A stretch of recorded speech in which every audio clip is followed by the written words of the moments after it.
Olá pessoal, sou o professor Elisandro Foquesato, sou professor do curso de Agronomia da Universidade Alto Vale do Rio do Peixe, Uniar. Trabalho com as disciplinas de culturas de verão, culturas de inverno e estou aqui hoje na área experimental da universidade para mostrar para vocês um pouquinho dos nossos trabalhos que a gente conduz aqui de pesquisa.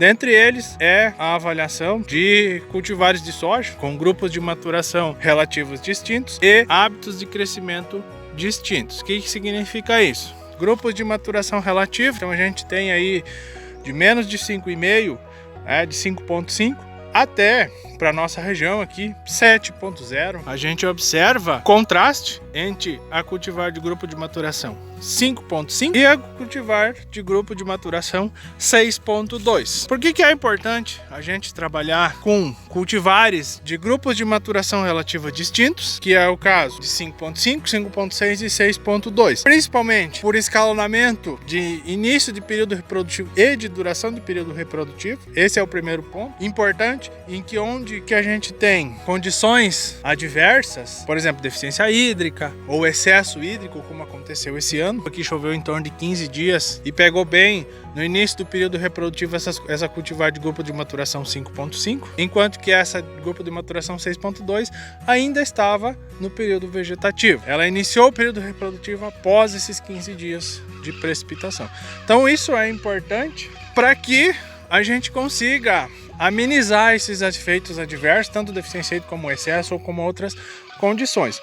A gente observa uma diferença no porte, então a gente pode observar, se a gente olhar pela minha mão aqui, a gente observa uma diferença em torno de uns 25 centímetros aproximadamente. Em relação à questão de características, a gente pode observar uma boa quantidade de legumes. Além disso, é importante a gente ressaltar a questão de hábitos de crescimento distintos. Então a gente está aí com uma cultivar com hábito de crescimento indeterminado, esta cultivar também com indeterminismo do hábito de crescimento. Então a gente consegue observar essas características. Isso vai interferir no porte das plantas, então a gente consegue ver esse contraste, não só pelo indeterminismo, mas em função também dos grupos de maturação diferentes. Quando a gente vê para uma cultivar de hábito de crescimento determinado, que é o caso dessa outra cultivar de soja que a gente tem aqui, ela tem o período de floração mais curto, então ela finaliza seu crescimento no período de floração, a emissão de nós.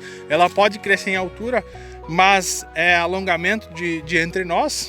Pode ser que ela venha emitir mais algum entrenó, mas teoricamente, quando iniciou o período reprodutivo, ela para a emissão de nós. A gente observa a formação desse racemo terminal com uma boa quantidade de legumes aqui, que é característico das cultivares de hábito de crescimento determinado. Quando a gente vai para uma cultivar de hábito de crescimento indeterminado, esse racemo, como a gente pode estar observando aqui, ele não tem uma grande quantidade de legumes. E também por quê? Porque as de crescimento indeterminado, elas continuam crescendo, continuam emitindo novos nós, continuam se desenvolvendo. O período vegetativo, ele ainda continua emitindo nós, novas folhas e florescendo ao mesmo tempo. Então vai chegar um período, um momento do ciclo que ela vai estar florescendo, formando legumes, enchendo grãos ou formando grãos ao mesmo tempo. Então essas são as características que a gente observa. Bom, por que é importante nesse sentido, então, a gente trabalhar com cultivares de hábito de crescimento determinados e indeterminados?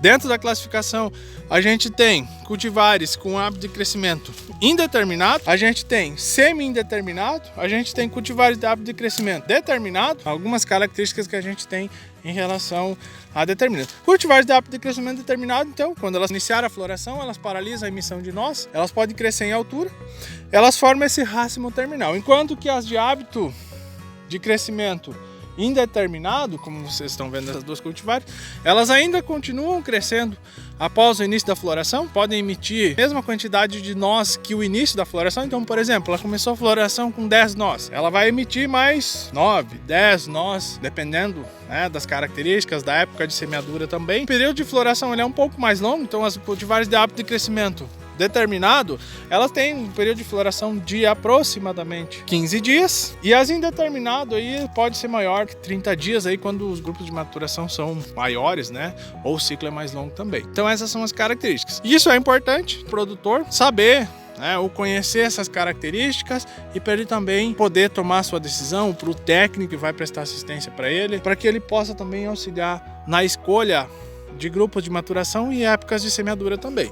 A gente sabe que a época de semeadura ela tem uma influência também na questão de potencial produtivo ou de rendimento de grãos também. Em relação a épocas de semeadura, o que eu posso dizer para vocês? Aqui a gente tem essa cultivar de soja, ela foi semeado dia 26 de novembro, então a gente observa aí uma boa quantidade de legumes por planta, o que isso é bem interessante. A gente tem uma cultivar que foi semeado em dezembro, então já deu uma diferença de dias aí, e a gente observa um porte um pouco mais baixo, a gente observa quantidade de legumes boa também, então por ser uma cultivar de grupo de maturação relativo mais curto e semeado mais tardiamente, elas estão finalizando o ciclo praticamente juntas, enquanto que a cultivar de ciclo mais longo, ela ainda está enchendo grãos, um bom desenvolvimento também, boas características, uma cultivar aí